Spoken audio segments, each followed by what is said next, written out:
Sobrang init sa Manila, ang sarap talagang mag-ice cream. Oh, hi mga paw friends! Sobrang init na talaga sa panahon natin ngayon, no?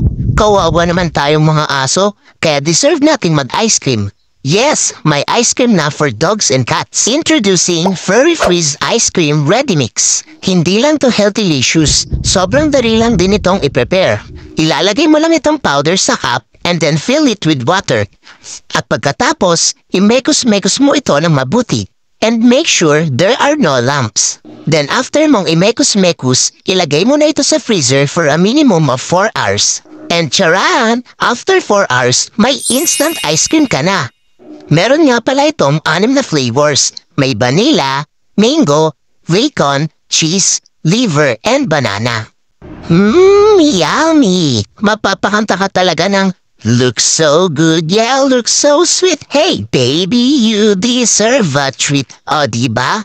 You deserve this treat, baby. So, ano pang hinaantay nyo, mga paw friends? Try nyo na rin. Nasa yellow basket ko lang yan.